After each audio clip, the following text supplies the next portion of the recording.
아직 설 연휴라 많은 분들이 모이지는 못했습니다. 그럼에도 불구하고 우리는 예배라는 이름으로 어김없이 이렇게 모여 우리가 예배를 드리고 있습니다. 이게 아마 2000년 교회 역사를 이끌어온 힘이 아닐까 그런 생각을 해봅니다. 기독교가 우리 지역에 이제 정착한 지 이제 200년이 넘어서는데 그 상황 속에서 토착화를 하는 과정이 있었겠죠. 그 지역의 풍습, 전통과의 그런 융합을 통해서 새로운 기독교 전통을 만들어내기도 합니다.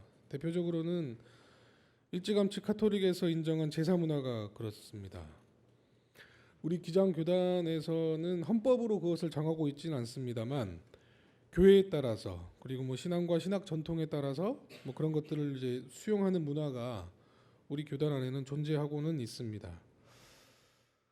그런데 일요일에 예배를 드리는 것만큼 그 어떤 상황에서도 지켜져 온 그런 문화, 그런 굳건한 기독교 문화임에는 틀림이 없는 것 같습니다.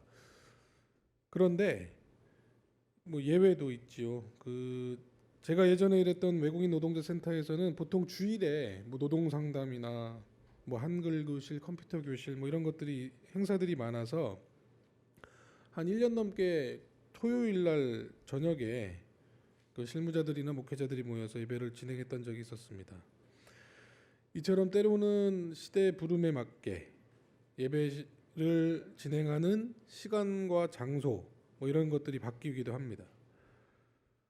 우리 교회도 최근 매년에 한 번쯤 고난의 현장에서 예배로 모인 바 있습니다. 올해에도 예정대로라면 5.18 기념주일에 광주 망월동에서 예배를 진행하게 됩니다. 전통과 시대 정신, 전통적인 예전, 그리고 현장의 파격적인 목소리 뭐 이런 것들이 역동적으로 어우러지는 것이 살아있는 예배가 아닐까 그렇게 생각을 해봤습니다. 앞으로 우리 공동체가 추구해야 될 그런 예배와 예전에 대한 그런 자세도 그러해야 하지 않을까 생각을 해봅니다. 오늘 우리나라의 설 명절임에도 불구하고 여기 모여주신 여러분 새해 복 많이 받으시기를 바랍니다. 한 해 건강하시고 뜻하는 바 주님의 섭리 안에서 잘 읽어가시기를 빕니다. 오늘 본문의 내용을 간추려 보면 이렇게 표현할 수가 있습니다. 예수는 어떤 공동체를 원했나 이렇게 되지 않을까 생각을 합니다. 그런데 이제 같은 이름의 책도 있고 해서 저는 더 줄여서 예수의 조직론이라고 오늘 말씀을 표현해 봤습니다. 과거 학창 시절에 기숙사까지 침탈했던 그 경찰들이 있었는데 어떤 신학생 책장에 꽂혀 있는 조직 신학이라는 책을 보고서 아니 이놈들이 지하 조직을 만드는데 신학까지 동원을 하나 뭐 이런 생각을 하면서 그 책을 압수물에 포함시켰다는 이야기가 있었는데 조직 신학의 조직이나 조직 폭력배 아니면 뭐 지하 조직 뭐 이런 것의 조직이나 같은 한자어니까 뭐 그렇게 오해를 할 수도 있었겠습니다만 오늘 마태복음은 예수님의 그 본격적인 공생의 그 시작의 상황 이런 것들을 전하고 있습니다. 마태는 예수가 40일 광야의 시험을 마친 후에 처음 한 일이 캐리그마 즉 복음의 선포였다고 전하고 있습니다. 회개하여라 하늘나라가 가까이 왔다. 그 선포를 하고 난 이후에 착수한 일이 소위 말해서 제자단 조직이라고 이렇게 서술을 하고 있습니다. 어떠한 일을 감행하기 위해서 그 일을 함께 할 동지들을 규합하는 일은 당연한 것입니다. 그런데 그 전에 예수가 공생의 자리로 뛰어든 그 상황을 우리가 주목해 볼 필요가 있습니다. 육하원칙에 따라서 보면 예수의 공생애의 처음의 시간과 장소는 마태복음 4장 12절에 잘 나와 있습니다. 예수께서 요한이 잡혔다고 하는 말을 들으시고 갈릴리로 돌아가셨다 이겁니다. 때는 요한이 잡힌 후이고 장소는 갈릴리입니다. 먼저 때를 살펴보면 세례 요한이 잡힌 이후라는 것이죠. 비로소 세례 요한이 잡힌 이후에 비로소 예수는 본격적인 활동을 하신 것으로 그렇게 보입니다. 그리고 갈릴리 장소는 갈릴리라는 것이고요. 친절하게도 오늘 마태복음 4장 14절에 예언자 이사야를 시켜서 하신 말씀을 이루려는 것이다 라고 설명을 해주고 있습니다. 오늘 일성서인 이사야 9장 1절을 보면 이렇게 되어 있습니다. 어둠 속에서 고통받던 백성들에게 어둠이 거칠 날이 온다. 옛적에는 주님께서 스불론 땅과 납달리 땅으로 멸시를 받게 버려두셨으나 그 뒤로는 주님께서 서쪽 지중해에서부터 요단강 동쪽 지역에 이르기까지 그리고 이방 사람들이 살고 있는 갈릴리 지역까지 이 모든 지역을 영화롭게 하실 것이다. 예수님의 그 활동 계시를 마태복음 저자는 이사야 선지자의 그 예언의 완성이라고 이렇게 보고 있는 것입니다. 몇 번 말씀드린 적이 있습니다만 마태는 구약 시대의 그런 역사와 예언의 전통이 예수에게서 완성되었다는 것을 그런 관점으로 계속 이제 복음서를 예수의 복음과 구약의 전통을 이렇게 이어놓고 있습니다. 오늘 구절도 그러한 맥락에서 볼 수 있겠습니다. 마태복음이 전하는 예수가 본격적으로 이제 갈릴리 민중의 그 역사로 뛰어든 사건, 이 사건을 보면 이 사건을 통해서 저는 이제 그 떠오르는 인물이 하나가 있습니다. 문익환 목사인데요. 뒤늦게 이 역사의 한복판에 뛰어들어서 늦봄이라는 호를 가지고 있다고 하지요. 그러니까 문익환 목사는 1975년 친구 장준하의 주검을 앞에 두고 내 남은 인생을 이 친구가 이루지 못한 민주화와 통일을 위해서 살겠다 이렇게 다짐을 했다고 합니다. 장준하 선생의 염을 하는 과정에서 그의 오른쪽 두개골이 함몰된 것을 문동환, 문익환 이 두 목사님들이 이제 확인했다는 것이죠. 그리고 난 이후 이듬해인 1976년 3.1 구국 선언을 시작으로 그들의 옥살이가 시작이 되는 것입니다. 예수가 바로 이 모순과 억압의 땅 갈릴리, 그 갈릴리의 한 복판으로 뛰어든 그 시점도 한때 세례를 받고 깊은 관계를 맺고 지냈던 세례 요한이 잡힌 후였습니다. 역사적인 자리로 보자면 정의가 고난을 받는 때입니다. 그때 하나님의 역사가 시작됐다. 그렇게 증언을 하고 있는 것입니다. 하나님의 역사가 시작되는 때는 일상이 아니죠. 비상입니다. 당시 시대상을 들여다보면 로마의 식민지 모순만 점철되어 있었던 그런 단순한 구도는 아니었습니다. 당시 암울했던 식민지 상황을 벗어나고자 노력했던 집단이 여럿이 있습니다. 그 중에 하나가 비록 로마 식민지 체제 안에서이지만 그 체제 안에서 계몽을 꿈꿨던 바리새인들입니다. 그들은 세속 상황에서 말씀으로 즉 율법으로 민중들을 계몽하고자 했습니다. 율법에 따른 생활신앙운동, 이것을 통해서 그들은 이스라엘을 회복시키고자 했다는 것입니다. 그러나 예수의 방법은 달랐습니다. 예수는 처음의 시작은 유대교 회당 종교에서 시작한 것은 맞지만 자신에게 세례를 베풀었던 요한이 잡힌 후에 지금까지와는 전혀 다른 방식으로 새로운 하나님 나라 운동을 선포합니다. 예수가 선포했던 하나님 나라 운동에 운동에 동원했던 그런 논리가 율법이 아닌 점에서 우리는 그 예수님의 그 운동, 하나님 나라 운동과 바리새인들이 했던 그 움직임과는 전혀 다른 것이라는 것을 우리가 알 수 있습니다. 그리고 예수의 그 활동 근거지가 갈릴리였던 것을 우리가 눈여겨봐야 됩니다. 시대의 모순과 갈등에 극에 달했던 그런 곳 갈릴리, 그리고 세금 거부 운동을 비롯해서 각종 저항의 그런 줄이 일어났던 그런 곳이 바로 갈릴리였습니다. 그곳에서 예수는 새로운 하나님 나라를 선포했던 것입니다. 회개하여라, 하늘나라가 가까이 왔다. 이렇게 외칩니다. 여기서 회개라는 것은 윤리 도덕적인 잘못을 뉘우치는 그러한 회개가 아닙니다. 내 삶의 좌표를 하나님께 맞추는 것, 그것입니다. 바울의 다메섹 도상에서의 그 변화를 우리가 뭐라고 이해합니까? 개종? 회심? 개종이라는 말은 믿는 신이 바뀌는 것이므로 야훼 하나님을 믿는다는 점에서 옳은 표현이 아닙니다. 그렇다면 회심이라는 말이 맞습니까? 마음을 돌이켜서 삶을 변화시킨다는 것이 회심인데 그것은 회개라는 오늘 본문의 그 내용을 다 담을 수는 없습니다. 회개 전후로 그 삶의 좌표가 바뀌고 가치가 바뀌는 것을 회개라고 우리가 볼 때 전향이라고 부르는 것이 오늘 본문에 나오는 회개, 즉 메타노이아에 가까운 표현이 아닐까 저는 그렇게 생각을 해봤습니다.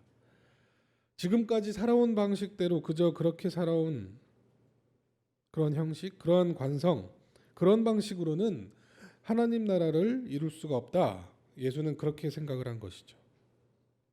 그래서 제자들에게도 혁명적인 그러한 방식으로 초대를 하기 시작했습니다. 예수는 제자들을 부르면서 자기의 재주를, 자기의 장점을 하나님 나라의 운동에 녹여내라고 요청하지 않았습니다. 예수는 그 어떤 고매한 학식과 통찰력, 지혜 이런 것들을 요구하고 있지 않았습니다. 예수는 자기가 가진 것을 하나님 나라 운동 그 전선에 내놓고 복무하라고 말하지 않았다는 말입니다. 예수는 가진 것을 버리라고 말합니다. 자기가 가진 것, 관계를 버리라고 그렇게 주문하고 있습니다. 그리고 나를 따르라 이렇게 말합니다. 예수가 하나님 나라를 선포하면서 말한 회개는 바로 이런 것입니다. 내 능력을 하나님 나라 운동에 쏟아 부으라는 말이 아닙니다. 지금까지의 삶의 방식, 지금까지 생각해왔던 사고방식, 지금까지 믿었던 가치, 이념 이런 것 다 필요 없다. 그리고 그런 거 다 버리고 나를 따르라 이런 이야기입니다. 하나님 앞에서는 우리 사람의 자세 또한 그러해야 되지 않을까 그렇게 생각을 해봅니다. 지금까지 쌓은 업적, 관계, 재산, 지식, 삶의 방식, 삶의 지혜 이런 것 하나님 앞에서는 다 쓸모없다라는 이야기입니다.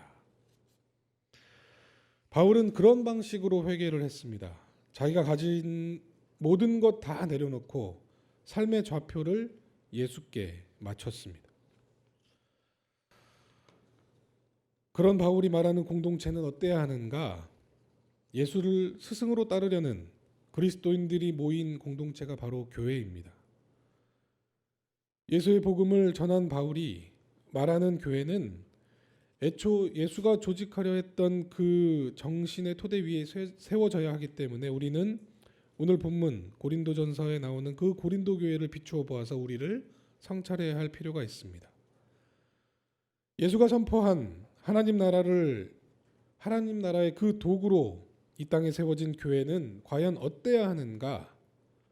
오늘 제2성서인 고린도전서는 교회 안에 있는 그런 분열은 없어야 하며 같은 마음과 같은 생각으로 뭉치라고 그렇게 권면을 하고 있습니다. 바울이 전하는 고린도 교회 갈등 상황은 우리의 생각보다 매우 심각했습니다. 일단 유대인들과 이방인들이 둘로 나뉘어서 싸웠습니다. 유대인들은 율법을 강조하면서 이방 사람들에게 할례를 받으라고 그리고 율법을 지키라고 그렇게 강요를 했습니다. 또 먹는 것 가지고 제사 음식 가지고 싸우기도 했고 교인들 내의 다툼이 법적인 소송으로 비화되는 사례도 있었습니다. 심지어 교회 내에는 성적인 스캔들마저도 있어서 교인들을 갈라지게 했습니다. 가짓수로 따지면 고린도 교회 내에서 존재했던 그런 갈등의 항목들만 11가지가 된다고 합니다. 이러한 갈등은 결국 파벌로 이어졌습니다. 그런데 이 파벌의 양상이 스스로 나는 바울 편이다, 나는 아볼로 편이다, 나는 게바 편이다, 나는 그리스도 편이다 라고 말한다는 것은 그 갈등의 심각성을 나타내고 있는 것으로 보입니다. 어떠한 가치가 뭐 이론이나 뭐 이런 것들이 아닌 사람, 인물로 수렴이 되어서 자신의 정체성을 나타난다는 것은 이미 그 공동체의 갈등이 끝간데 없이 치달았다는 그 증거가 될 것입니다. 게바는 베드로의 본명인데 베드로가 고린도 교회에 방문했다는 기록은 나와 있지는 않습니다.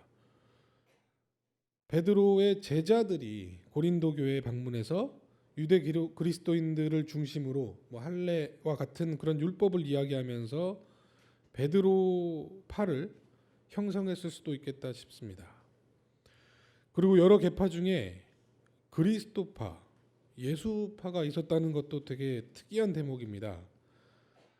모든 파에서 소외된 그런 사람들이 자신들이야말로 예수파이므로 복음의 원형에 더 가까운 사람들이다, 뭐 이렇게 주장했을 수도 있는 것이죠.